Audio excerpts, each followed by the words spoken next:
Well, you know, That's about right. right?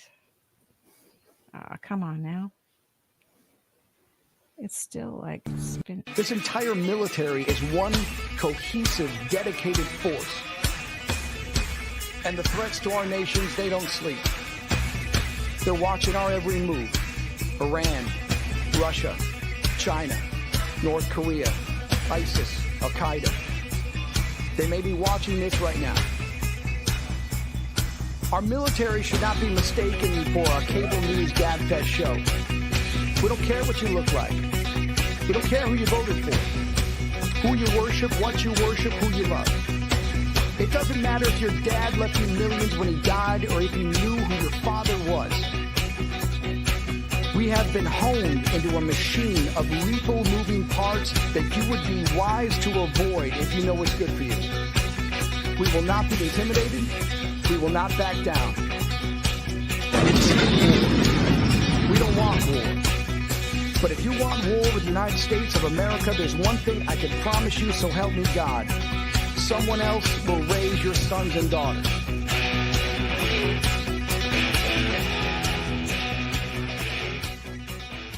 Opinions expressed. Military Broadcast Radio, the station that's giving veterans a voice.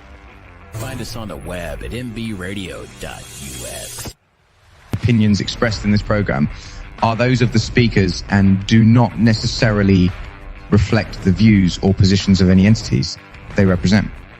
Find us on the web at mbradio.us.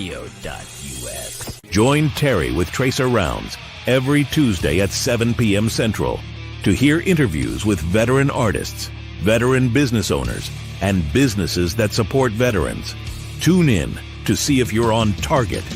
Catch us on Roku, Amazon Fire TV, and MB Radio, giving veterans a voice.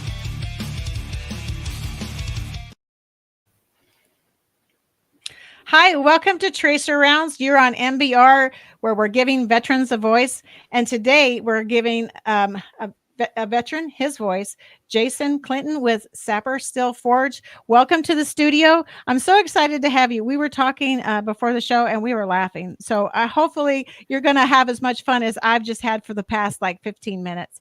So Jason, can you tell us a little bit about your military service, what branch you're in, how many years, and just maybe some highlights of your career that were meaningful or impactful to you? Oh, sure. Let me first say, thanks for having me on here. That's really cool. Absolutely, yeah.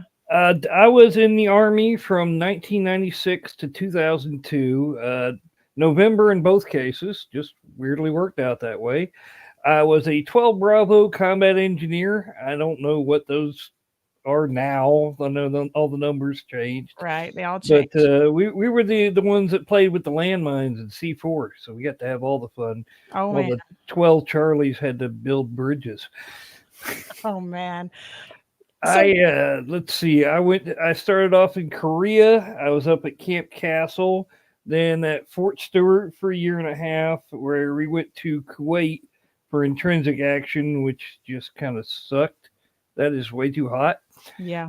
And then I was in Germany for 3.5 years, where we deployed out to for the Kosovo liberation. Where were you in Germany? Bamberg.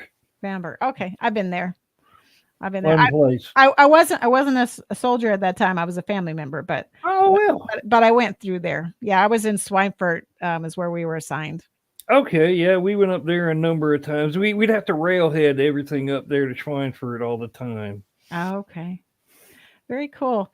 So, so what did you blow up that's really cool? Like, what is your what is your most like? Oh man, that was the coolest thing I've ever done. Okay, well, the Miklik for one. Of all the things that we were supposed to be doing, because there were some times we did things naturally, but when we were in Kuwait, I got to be the driver of the APC when we set off a Miklik, which is this mine clearing line charge, right? Uh-huh. It's just got this rocket that's just like a big fire extinguisher. It's just filled with CO2, and it drags out this burlap sack that's filled with 1,800 pounds of C4.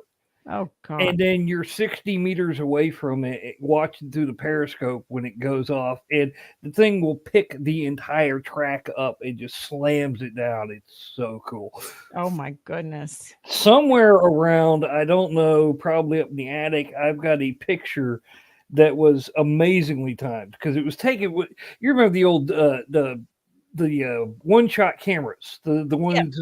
The Polaroids or whatever is what you're talking about, or you mean the throwaways? No, the yes, the throwaways. That's the ones I can't think of they were called. But anyway, yeah, I took a picture through the periscope just as the fireball came up. I mean, you couldn't try that. You know, Oh it my just gosh.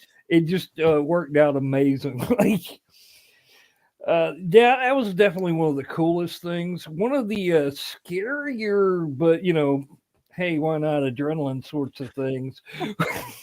I'm bulletproof. It's okay. Right. Wait, hold my beer or hold my canteen. Maybe is what it is. Right. Hold my I joined when I was 17. gosh. The recruiter said, "How would you like to play with explosives?"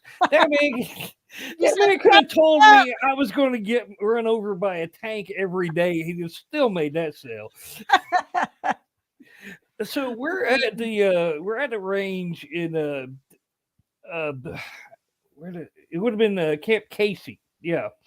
So, because Castle was just a little tiny base with nothing but engineers there. There was just one battalion of engineers. Mhm. So we were down there at we were doing a landmine and C4 range, and we were training, arming and disarming the old anti-tank mines, the M19s, the M17s. The Mhm. guys don't know what I'm talking about.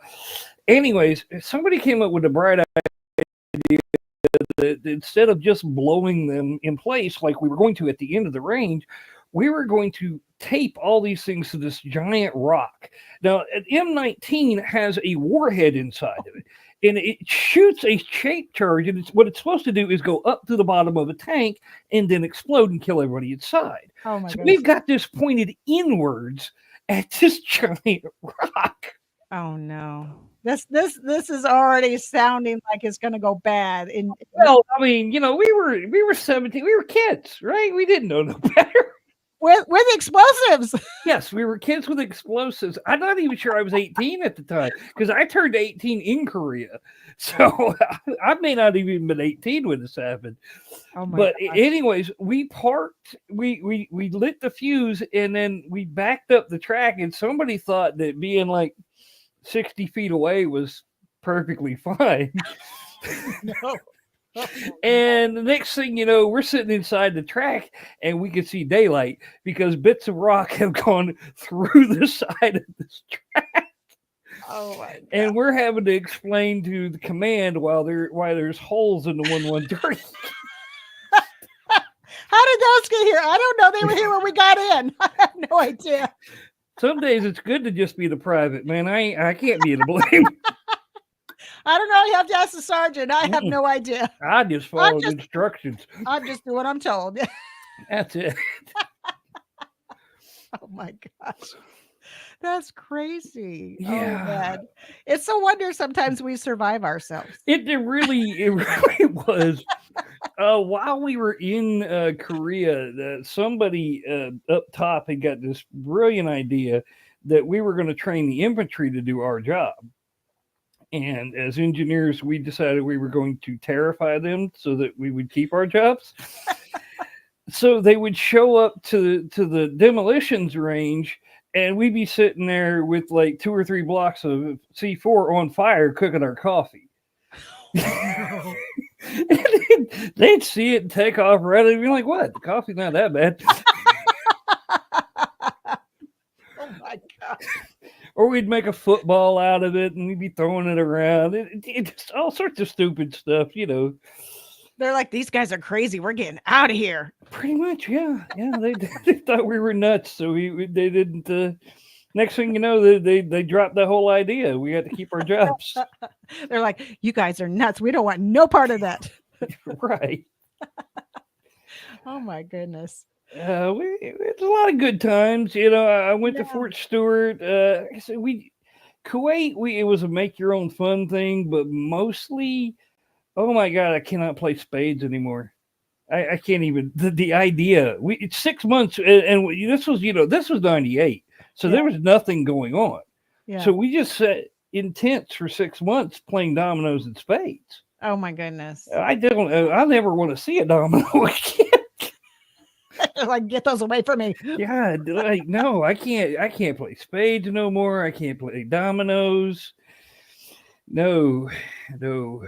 I haven't played spades since Germany. Like, I don't even know how to play anymore. Like, I know it's a card game and I know it's called spades, but that's about all I know anymore. Yeah, honestly, I definitely haven't played since I got out. That would have been '02. So yeah, I Oh, doubt I wow. can do it again. Well, the internet's great for like finding out what you don't know. That is true. But sometimes it tells you stuff you don't want to know, or that's Oh, misleading. So you got to be careful, there's a lot of that out there these days, unfortunately. right? For sure. We were talking about military uniforms, and we were talking about patrol caps, and we were talking about berets. Yeah, I got to go on the record to say I still love the patrol cap. I think that I said it way back when, and I was getting out about the time they were trying to do all this, and there was that big mess where there wasn't enough of them. And since we were in Germany, we got like some of them. So some people had one, nobody had two, and some Right. people had none. And it was just a big mess, and I'm like volunteering, dude. I'll take none. But C, so yeah, I had one, and it was horrible. I hated that thing. It was, Well, we were talking about it's like if it starts to rain, you got a wet cat on your head, yeah, that's a wet cat on your head. You got no shade from the sun. right? It, yeah, it's just, and then you got to wear it just so, and Got to make sure the flash is at the right place, and then like you've got to have it shaped or shaved, and you've got to mess with all that nonsense where a patrol cap, you put it on, you mhm. just make sure the rank's on the front, and if your name tag goes on the back, if it's that brand where you're velcroed, you got that on there, you're good to go. And then you got shade over your eyes. But a beret, I mean, it looks darn cool, but I felt like I was Yeah. stealing somebody's identity because I was Oh, wearing the beret, you know what I mean? oh yeah. I mean, there was a huge uproar, and There was. It I wasn't had to pretty. I had to agree with them. I mean, they're not No, wrong. they They weren't they wrong. they worked hard. They did. I never went through any of those schools, but I knew people when I was Yeah. at Stewart. My squad leader, if he hears this, Sergeant Carroll, still remember you, guy. Say, hey, That say what's up? hey, Shout that out. that guy really he made land nav work for me. I couldn't understand land nav until and he's the only reason I ever got promoted to E4 because I couldn't get some stuff right until him. So, but yeah, he went off to SF and made it to like the last week and then broke his leg.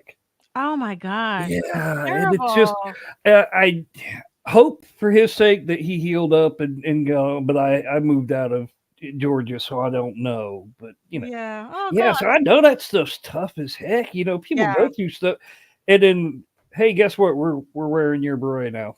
Yeah. So Mm, everyone gets one. Yeah. And all those people that work super hard to wear that fancy hat, now everybody gets one, just like bubble gum. Let's just pass them out. mm. Yeah, pass on all that. Yeah. No, I'm If they wanted to completely with change you. them, I would have accepted the boonie hats. Those would have been nice. A little shade on the back of my darn neck would have been lovely. Yeah, I mean, yeah, those aren't bad. I mean, and now if you're looking for style and whatnot, the patrol cap's it Yeah, I mean, you because you're can't beat looking it. a little bit like I don't Elmer Fudd. I don't know, maybe not with the boonie hat. I don't know because if Elmer There's Fudd had a boonie hat, that there plug is in. there is some bummer fun there. Oh Lord, No, yeah, I completely agree. I mean, it looked cool. If you see a bunch of soldiers in formation in berets, yeah, impressive. I'm not gonna lie, it's impressive. I mean, it does like give you the feels, but it's like I felt like I shouldn't be wearing it. I just felt like that shouldn't be me wearing it because I ain't that cool. I yeah. mean, I did what they told me to do, but I didn't go above and beyond like they did to get it. So Right? Yeah, I was never the formation pretty boys. I was always the guy that I was there. right? If you're talking like formations and look at inspections and all, hey, let's hide Clinton if we can. Now, if you needed something done, that's when there was this crazy time when I was in Germany for like 3 months. I don't know how the heck this happened, but all of a sudden there were no 5-ton drivers in the whole battalion except me. Oh gosh. People had PCS and ETS and nobody had kept track of it. And then all of a sudden there's just me. And I'm working in ops in Alpha Company, and I'm running 5 tons for everybody. And for 3 months, I nonstop. Hey, today I'm driving for Alpha Company. Tomorrow I'm driving for Bravo. Next day headquarters. Charlie, and I'm just here, there, and freaking everywhere. Wow. That's the guy I was. They call on me for that sort of craziness. You need something insane done, and you don't need any questions. You need to blow up a 5-ton? I'm your man. Yeah. Right. You need if you need that 5-ton taking the third shot to have the governor removed and no questions asked. That's talk to Clinton. You want somebody with some shiny boots? Go find somebody else for that mess. That's funny. We're going to have to take a quick break. All right. But when we come back, we'll finish our conversation about your service, and then we'll start talking about what you do now, which is really interesting. And I know some people can already see some of what you do on the wall behind you. So we'll be talking about that soon. So we're going to play Mr. Red, White, and Blue by Coffee Anderson. Here we go.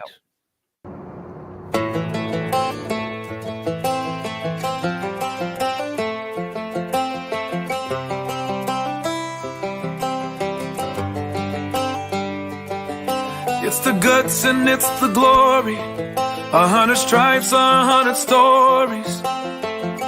It's the Pledge of Allegiance on the 4th of July. It's them handwritten letters from home. It's them sleepless nights alone. It's his newborn baby he left with his wife. Mr. Red, White, and Blue, lay down, hear the light. Mr. Red, White, and Blue, for these stars and stripes. Hey,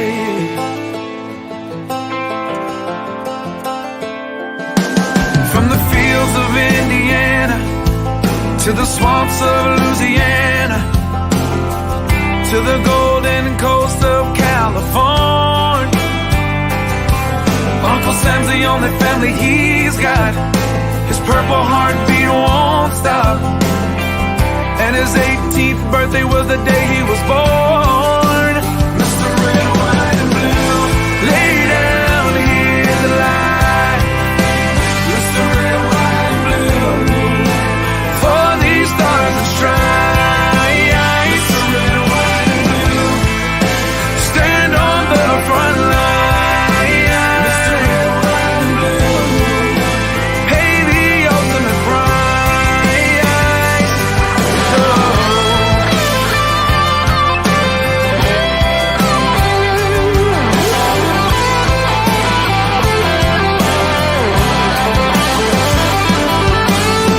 He was the man of the house when he was born. His family is proud but torn. But if you knew him, you would understand.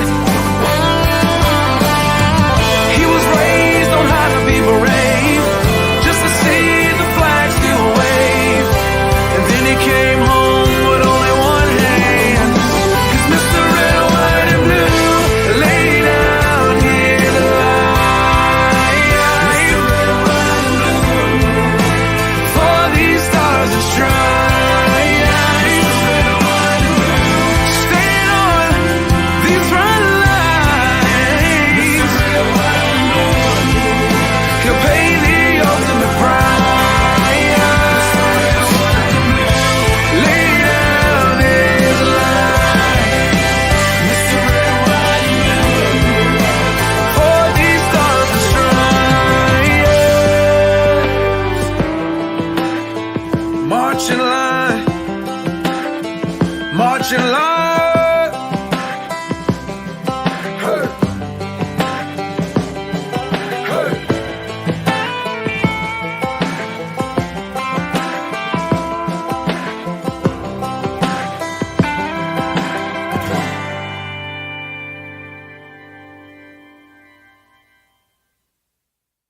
opinions expressed in this program are those of the speakers and do not necessarily reflect the views or positions of any entities they represent.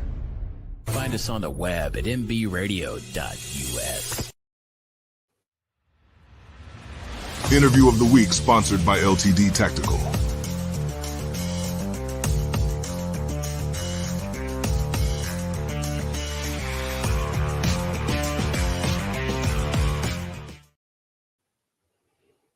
Welcome back to Tracer Rounds. You're on MBR, where we're giving veterans a voice. And our special guest of the podcast is Jason Clinton. And he is a lot of fun, I have to say. He's going to have to come back and talk to me again, because I think he's got more stories that we're going to just have to hear. We can do that. That would be super cool. I want to give a shout out to Red from Freedom from Struggle and Who's Your Mind. Tony, we thank them for joining the show. Let's see. We got another comment. Who do we got a comment? Oh, Into the Weeds is here. So Amber's here as well. So she's got some spooky little icons there. I love them. Little pumpkins Nice. and whatnot. That's cool. So we were talking before the break, and we talked about you were driving 5 tons, and you were that became your mission, even though really that wasn't your MOS. But the Army uses you for whatever they need you for. Yeah. So it's like, oh, you can do that. So guess what? You're elected. You're voluntold to do that. Thanks for your service. And that one was kind of funny in and of itself, because when I jumped into the 5-ton in Germany for the first time, while I had a license, I'd never been in one. Oh, really?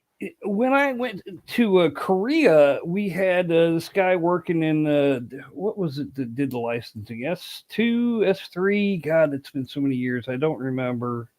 Anyways, somebody will. Well, it had to be S4, because there was an S4. Yeah, so I they don't. issue the licenses and whatnot for the Okay, yeah, too many years. I can't remember which S's were what. But anyway, one of them S1s. Yeah. This guy didn't want to be bothered with like checking a bunch of blocks and stuff, and having to go back and redo stuff as we went through the training. So when you went to him, he just printed it. He hit select all and printed that thing. I had licenses for equipment I never saw. I was licensed on an Apache helicopter. I was never near one. I don't think I was ever within like 300 meters of an Apache, but I had a license for that thing. Hey, soldier, can you drive this Apache? Sure, I got a license. I'm good. Well, that's what ended up happening. It's got autopilot, right? I just flip switches and I turn on the autopilot. Good to go, right? Exactly. Machine gun's ready. Let's go. I did. That's basically what happened with the 5-ton. I had just gotten sent up to ops, and they're like, "We don't know what to do with you. Another file clerk, whatever." Like, right. Another paper. Well, we need somebody with a 5-ton license. I'm like, actually, technically, I had. It was crazy, because when I left Korea, I go to Georgia, and they're like, "Okay, this license must be correct." So they print it, and then I go to Germany, and same thing. They're like, "Well, somebody must have known what they were doing. This guy must be awesome." And so they just accept it to be fact and just print this bleeding thing. I got a license that'll like spread out like this. Oh, jeez. You gotta love the Army. Like, they're creative, right? Oh yeah, one person didn't feel like doing his job, and suddenly I'm king driver. Right, you're king of all equipment. So yeah, go down to the motor pool, and they're like, "We need you to drive this thing, and go over here." And I'm sitting there trying to self-teach, like, okay, I can figure this out. How hard can this be? I drove a deuce and a half one time. I can do this. Right. I got this. Except I didn't actually successfully drive the deuce and a half. I was terrible at it. I couldn't drive a stick. Oh, yeah, that's a little bit of a problem. That's a little bit of a problem. And yeah, somehow that turned into a career for me. I ended up loving driving so much that after I got out, I floundered. I worked in some construction, and that was just that. And ended up back behind the wheel, and it was over the road. And then I worked local for a grocery store chain for another 10 years. So yeah, off and on, I was a truck driver for about 20 years. And it all started because someone didn't want to do their job. It all Printed started you a because license somebody for didn't something you feel didn't like have clicking you didn't things. have any business driving at the time. Hmm. Oh, I ended up with all sorts of stuff. I ended up running chainsaws. I had no idea how to start. Um, one time when we were in Kosovo, we had this lieutenant that was really strict, and we had a wood burning stove, and he's like, "Well, nobody's allowed to light it unless you have a license." It's paper in a Zippo, dude. We got this. You're like, let me look. Hey, I think I got one. actually, I have a license. Son of a gun! If I didn't have a license for the freaking stove, To light a stove. I love yeah, it. that was That's funny. that Gosh. was a deployment all by itself. That's when, you leave people in charge that really like shouldn't be in charge. Like that's when like you leave the kids to do what they'll do and then you come back and you're like, what are you doing? Oh yeah, we had some. Oh, that's so funny. So, who did you drive for when you drove civilian? You said or local you drove for a grocery store chain. Who did you Yeah. drive for when you were over the road? Well, When I was over the road, I drove for Swift for a while, and then various smaller companies, and then I ended up running for a commercial greenhouse. Couldn't think of words right there. words are And hard sometimes. I they are, and understand. I was loading the trucks, and then also driving a box truck for them, Yeah. and just kind of fell back into because I had taken a break from it. The At that time I was married, and then the wife did not like me being over the road. Yeah, that's just rough. I mean, I started driving over the road as soon as I got married, so that was a terrible timing. That's not how you go about that mess. Yeah, that makes it tough. And so, yeah, ended up taking a break from it. I worked security for a couple of years, and then just kept finding my way back to driving, and finding my. And then after the greenhouse, I took a job with Food Lion, and I Oh, was there Food for Lion. about 10 years. So, Yeah. and then after that, I drove dump truck for a couple of years, and I just kind of phased my way out of it. The long hours and stuff, it was just bad for my health. Yeah, And well, so I went long back to periods of school, and sitting. oh yeah, I Yeah. mean, 16-hour days, 5 6 days a week. That ain't good for nobody. No, it really isn't. And so I ended up going back to school, and well, I'm still in school. I got one more semester left on a cybersecurity degree, so I'm doing Nice. IT, and then I run my own business as a blacksmith, And I just think to it's be so weird. awesome. Well, how did you come about being interested in forging steel and making knives and making jewelry and other things? How did that come about? Well, first I was obsessed with knives. And like everybody who's obsessed with knives, that meant I went to the flea market and bought the most god awful crap you could imagine. I still got some of that stuff laying around. I mean, you can't even call some of those things knives, but I, I would buy various knives, but I was terrible with them. I would lose everything. When we were in Kosovo, I splurged in and bought myself this. It was a cold steel Tanto. I was super proud of it. Yeah. We went out on one march, and darn thing's just gone. Oh no. I have no idea. It fell out of the sheath, off my belt. It was a nighttime march. Yeah, It's you're not gone finding it. forever. Of course, it was black, so yeah, it's just gone. There's no finding it ever again. And same thing, like, when I got out, I would go hunting and stuff. If I took a knife into the woods with me, I'd come back with an empty sheath. I would lose. I could have an uneventful day. Go up the tree stand, sit there, drink coffee, come down, and somehow my bleeding knife is just gone. Oh no. And so I started carrying all these cheap knives, and then eventually it's like, you know what? I'm gonna try my hand at this because it looked always interesting, but Hmm. I'd only ever seen it in, like, movies and stuff. This was back before Forged in Fire even came out and stuff. Yeah. So I'm like, I give it a try. And after a number of false starts from kind of thinking I knew what was doing based off of movies, which is a terrible way to go about things, uh, started watching a lot of videos and just really got into it. And it went from being, okay, I'm going to give this a try to being a real hobby. And once I really, I made that first knife and started making other things, and I made some jewelry, and I already took it off for today. I have a troll cross that I wear, and it's just a little bit piece of a rebar, but it was one of the first things I ever made, and Cool.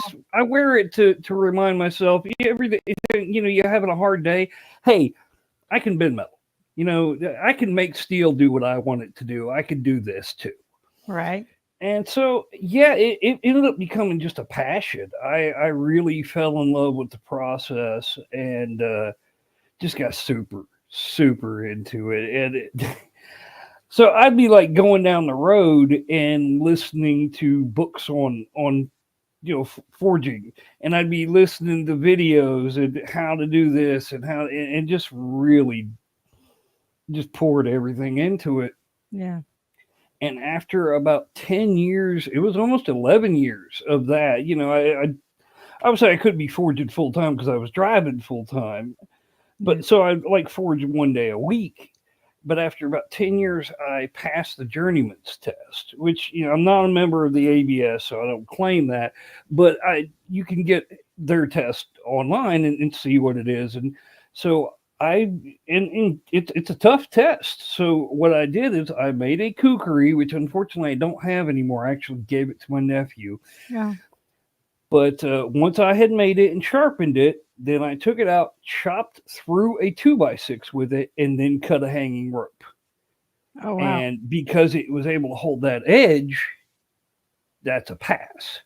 And that's like you've moved up now. You're better than an amateur. You can actually make really decent knives. Yeah.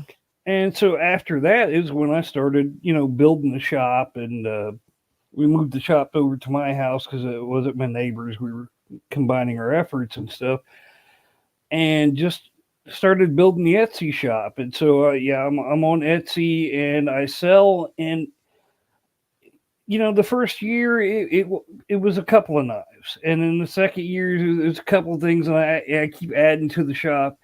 And then this year it's really just blown up.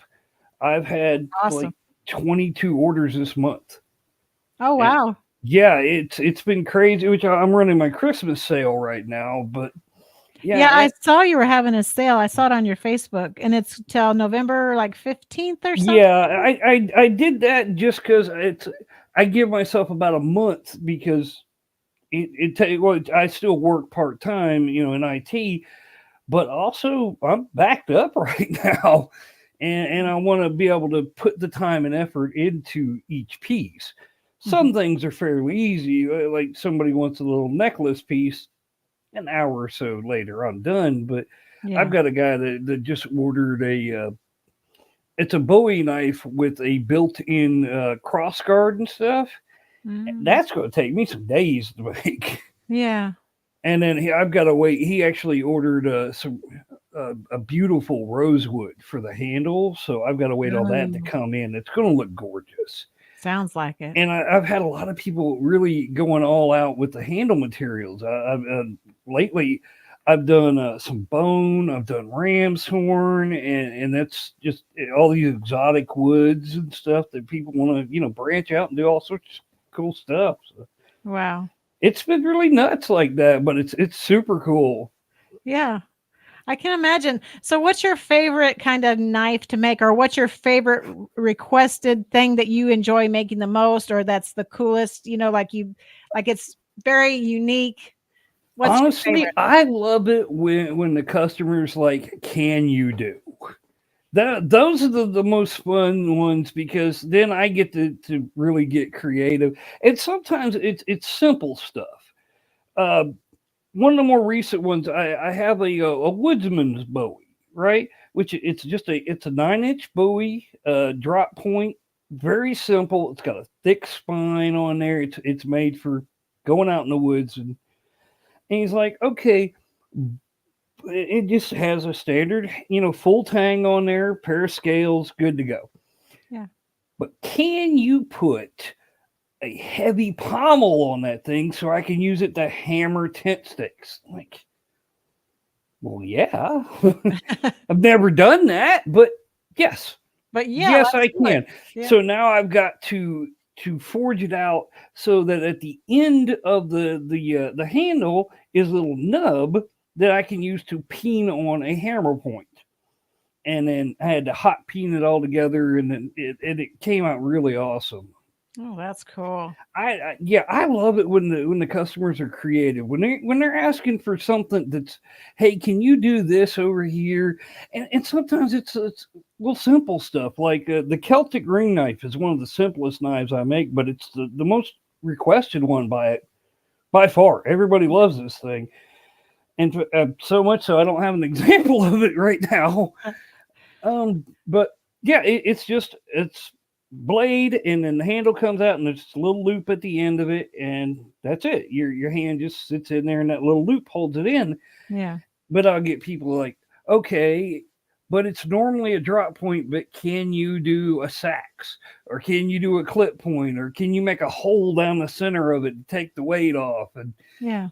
And so, yeah, I love that sort of thing. Anytime somebody's, doing a challenge, or, like, hey, can you do this crazy build over here that's, something completely different? I love that. That's where you get to be creative and stuff. Yeah, that has to be really fun, where you just get to use your imagination and your creative juices. We got to take a quick break. We're going to listen to Coming Home by Cynthia Rausch. She is a singer that is up and coming, a country singer that's up and coming, and her family is military, and so she wrote this, and it's actually filmed in the city where the first Veterans Day celebration happened, in Kansas, Emporia. And so we're going to play this. And she put on Facebook today too, which I was a little sad to hear, but her grandfather is not doing well, and asked for prayers because she said he's probably not going to make it past today. So that's pretty sad. But he's ready to go because he's, at a point where he's uncomfortable. So they just want comfort and peace for him. So we'll play her song and we'll wish her well.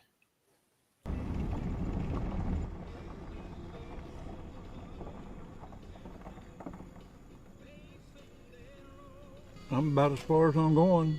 Welcome home. I'm sure your family and all your friends are going to be glad to see you. Thank you, sir.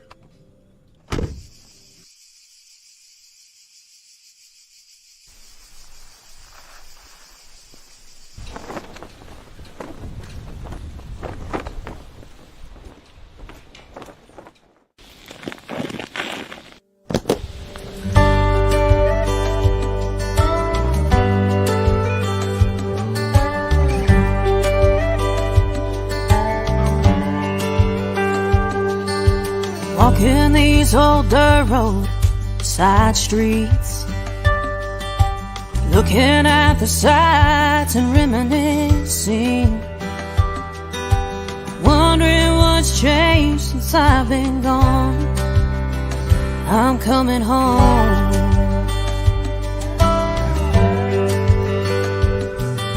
It's like yesterday that I left here.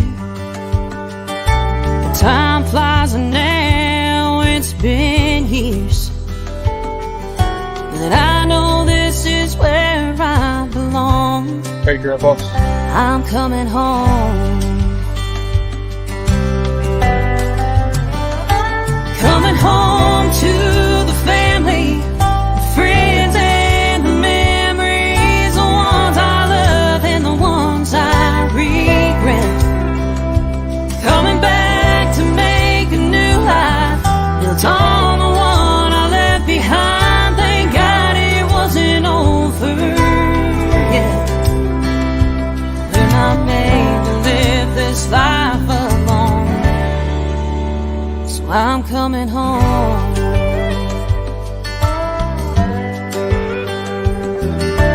Fear almost stopped me from returning.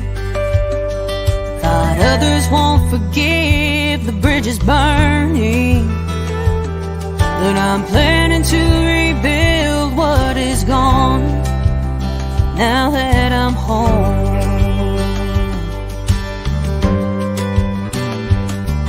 And I know it won't be the same that it was. But that's okay, 'cause I will always love this place and the ones who call it home. Yeah, that's my home. Coming home to the family, friends and the memories, the ones I love and the ones I regret. Coming back to make a new life, built on the one I left behind. Thank God it wasn't over yet. When I made to live this life alone, so I'm coming home.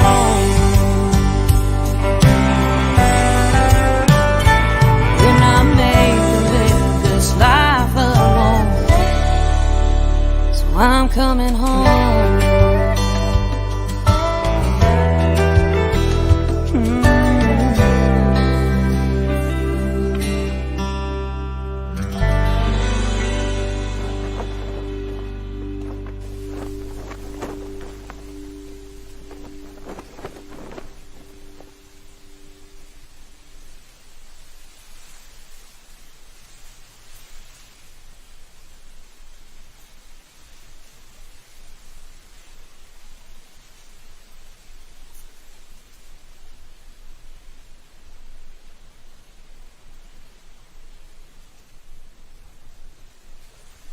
Opinions expressed in this program are those of the speakers and do not necessarily reflect the views or positions of any entities they represent.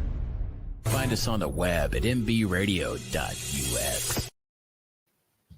Hi, welcome back to Tracer Rounds, and I'm with Jason Clinton with Sapper Steel Forge, and we were talking about, and we're giving him a voice. We're giving veterans a voice on MBR. That's what we do, and we love this mission, and we're going to continue to do it. But Jason, we were talking about your creativity and what you really like to do. You really like it when someone gives you like something that makes you scratch your head and go, I can do that. So, what's the most you told me about the one with that had the ball on the end to hammer with, but Yeah. what's some of the other things that have been really interesting projects for you, and like maybe somebody that you've made something for, like that was kind of a big deal? Like, have you had this person that you made a knife for and you went, man, I can't believe he asked me to make a knife? Yeah, actually, the biggest one that was a mind blow. Well, I mean, selling overseas was already a mind blow, and I've sold in Japan, I've sold in Australia. Hey, Joel, what's up, brother? Our president. And I've sold in Germany, in France. Actually, I just had one go out to France yesterday. Oh wow. I've sold in Canada, all over the U.S. and Mexico. The biggest mind blowing one to me was selling a sushi knife, an 18-inch sushi knife in Japan. Wow. Like, that's like y'all's thing. Why are you calling? I'm honored, but at the same time, isn't that like some sort of betrayal or? You would think, right? Yeah. So, but that one was just super cool. Had a guy out of Canada who wanted this giant scimitar. He said it was playing around. I kept picking on him about having a blood feud with Bullwinkle the Moose. Because this thing had an 18-inch blade on it. Wow. This thing was huge. And but that was a lot of fun. I'd never done anything like that. And he's just like, hey, can you? Yeah. So would you say in other countries, what is their most requested type of knife? I know you told me what the one is for Japan, but the what? Celtic ring knife has been the seller for everything. It's outsold everything else I've got by leaps and bounds. Really? I think most other things, I'm still small shop, and so most other things I've sold maybe between 1 and 3 to 4 of, Yeah. and the Celtic ring knife I've sold over 70 of. Oh, wow. Yeah, it's far and away the best seller, and everybody everywhere seems to really like it. Which it's just a solid utilitarian knife. It dates back to like the Bronze Age, and it would Mhm. have been, it's just a simple design for a simple utility knife, and it's just good for a little bit of everything. But I was one of the fun ones. I actually brought a couple of examples here. Oh, good. Yes, One please.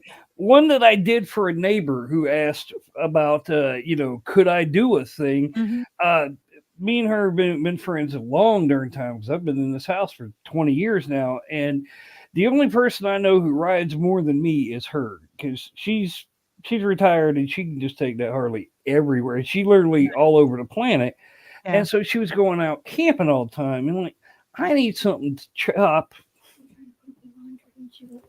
Sorry, little one needed some assistance with another little one who's getting in the way.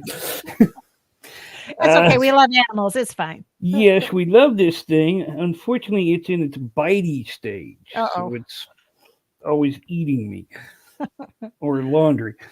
But anyhow, she wanted something to I don't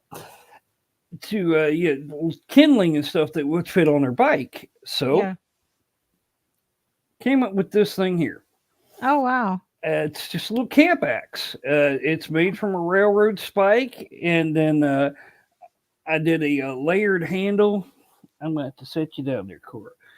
Which you can see crepe myrtle here, and some resin, and then some padauk resin, and then more crepe myrtle, Oh, and wow. then put a nice little leather thong on there, and this will do all the little chopping you need for a little camping trip, and fit in a bag or fit on a rucksack or whatever.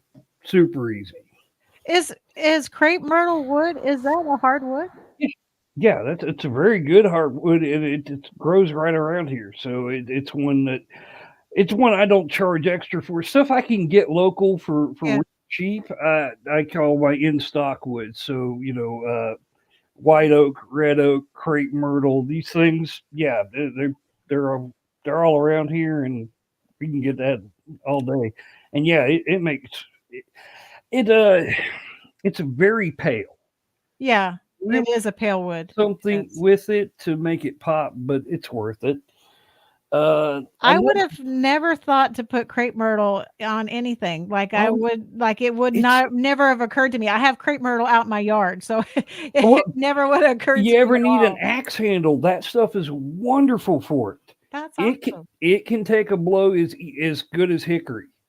Really? Yeah, it just doesn't smell as good burning. It just really doesn't smell like anything burning. Right. Yeah, It just it doesn't look like much, and it doesn't smell like much, but it's tough. It works good. Another one I had fun with, and this one was for the YouTube show when we originally started. We were doing just taking stuff that I had bought from like flea markets Yeah. and redoing it. And so I had one my son had actually bought from a flea market, and it was this crazy ninja survival looking knife. Of course, it's useless. It's a flea market knife. I'm like, Yeah. well, what if we made it useful? Well, that's what that came out to be. Oh, wow. That is that's a nice sharp knife. It's got a stacked leather handle like the old K bars, Yeah. and then I used a railroad spike to create a skull cracker on the back of it. Oh, wow. And yeah, we tried that thing out and cut right through a garden hose and an extension cord, just one whack. That thing, a lot of fun with that one. My most recent video was just a bit of creativity. This is not an actual working piece. I was just having a little bit of fun for Halloween, but Yeah. Oh, wow. a So little that's bit a of horror stop movie leg, right? fun there. Yeah, I call it the Ripper Hatchet. A ripper hatchet. That's cool. That was just for fun. You Right. probably can't see it, but I actually, Yeah, you can't see it on there, but it's splattered with fake blood and Oh, stuff. that's funny. It was just Goodness. put on the wall, have a little bit of fun for the YouTube channel that day. Yeah. But the one I would say that I was the most proud of doing, it wasn't for a customer. This thing was purely for me, but it was the first time I'd ever done anything like this. And what I did was take a railroad spring clip, which is some 1055 steel, and it's some very thick. These things are what hold the train track down to the ties. Okay. So it's very thick, very resilient steel, Yeah. and they're not very long. They're bent down and they're about this long. And so I took and hammered this thing out into shape and created this scimitar. Oh, wow. And yeah, That's pretty. I I don't know took. if you're supposed to say knife is pretty, but I think it's pretty. I think I it's like it. pretty. I think it's really got a lot of neat detail. Yeah, I did a stacked wood. So this is red oak, leather, white oak, then leather, then so on and so forth. Just red oak, leather, and white oak. Mild steel Nice. for the, and then I cut the head off a railroad spike and used it for the pommel. So and That's the nice thing perfect. is it balanced out perfectly. So you can just balance it right on your finger. Oh, wow. And yeah, it just this one here, this took a lot of effort because I was still learning. I'd only been forging for like 6 7 years at that point, and so I was a long way from having a shop where I sold anything when I made that. Yeah. That's But cool. yeah, it's a lot of fun. I really enjoy those. I think my favorite handles are the stacked ones because you get to be more artistic. But people like what they like. Right. Yeah, no, I get that. So, were you making knives with your neighbor for a while, Yeah, and then you kind of split off and you did your own thing and he did yeah, his own yeah. thing? He was doing well. He was doing a toy shop, Oh, and we were just kind of sharing the space. And he does these insane miniature stuff. Like he will do like use an actual miniature lathe to make table legs for a table that this big. oh wow. And but I can't even see stuff that size. And eventually, both of our shops just got to a point where we're just kind of in each other's way. And by that point, I actually had the room to move my shop over, and we, could both grow. And he's taken a lot of the space that I was in and turned it into a stop motion. Uh, I don't know area where he does stop motion photography, and Ah, he's building his YouTube channel around that. oh wow. That's So pretty cool. pretty cool. Yeah, so if people want to see some of your work in action or see you in action doing some knives for folks or just making different items, they can go to your YouTube page. I've got all the information down Yep. there in the scrolling bar. But so, what's the best way for them to get a hold of you if they want a custom knife? If you want a custom knife, look at my shop on Etsy. It's Sapper Steel Forge on Etsy, or go directly to uh, Sapper Steel Forge at .etsy.com, and you can check it out there.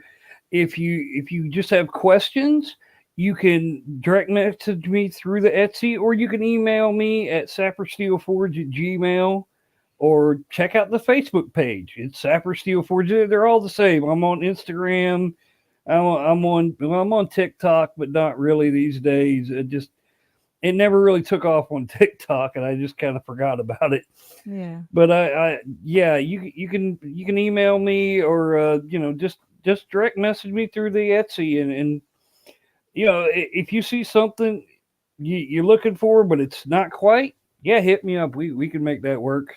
Or if you got a whole different idea, again, I love whole different ideas. It's a lot of fun, and that's where stuff gets added to the shop all the time.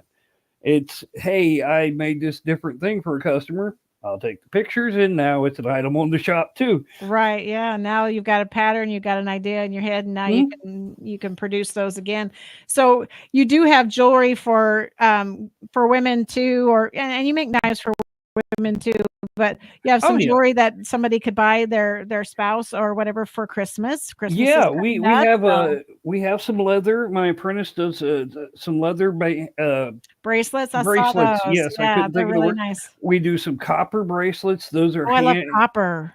Yeah, Yes. there I do hand and hammered copper. Ooh, Real popular. I've got knitting needles. I'll hand forge knitting needles for you. Put some nice wood handles on there. Make it oh, easy to hold on to. Same with crochet hooks. really? Got into that because my mom couldn't hold on to her crochet hooks anymore, arthritis. I'm like, Yeah. well, at first it was, well, yeah, I could glue a handle on there, and then it was like, well, why don't I just make the whole bleeding thing? Yeah, right? So yeah, I do that. I do hairpins for people with longer, hair. You want to Mhm. have like a little round pin and with the stick. Yeah, I I make saw that. those. That's really cool. Yeah, heart necklaces, troll cross. Working on just regular crosses. Believe it or not, that one's really difficult. I have Really? not figured that one out yet. Hmm. There's a trick to it, and I will get it. Right? It's not gonna best you. You got It this. is not going to best me. I just haven't figured it out yet. Right. But yeah, we just everything. We have we have it all, kitchen stuff. Nice. This coming month, we're going to be highlighting like this past month, last week and this week we're doing Halloween stuff. So we're Yeah. going to be doing some Thanksgiving stuff. Oh, very So cool. we're gonna, I don't want to give too much away, but it'll be stuff that's focused around the kitchen. So Yeah. for the show. Well, so we're going to have to wrap it up here in just a minute. Is there any final things you'd want to say? Anything that you didn't get to say that you want to say, or any thing you want to tell the audience about your products or anything? No, just once again, really, thanks for having me on here. This has been a lot of fun. Yeah, you've been a blast. I really enjoyed our conversation, and I really want to have you back because I want to have everybody hear about your IT Oh yeah, yeah. situations So because we will that's so arrange that funny. again, and I can tell all sorts of crazy stories about IT stuff. I would love that. All right. Well, we're going to have to close the show out, but I appreciate Jason for coming on today, and go visit his website, his Facebook, his Etsy shop, and his YouTube. You can see him making the products, and you can see what he's made already, and you can order something for Christmas, right? Yeah, yeah. Got the Christmas sale going on right now. 25% off everything. All right. Well, Jason, we thank you for your time, and we're giving veterans a voice. You're on MBR, and Tracer Rounds out. Ladies and gentlemen, thank you for tuning in to Military Broadcast Radio. As we wrap up today's show, we want to remind you that the podcast of today's episode will be available right after we go off the air. So if you missed any part of the show or want to listen again, be sure to check it out. And remember, we're here to support and honor our veterans.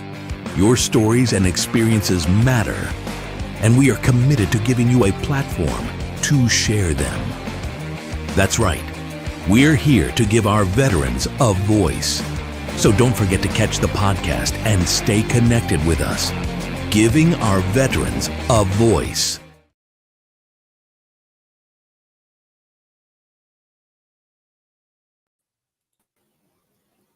Thank you so much. That was a lot of fun. Yeah, that was great. Thank you for having me. That was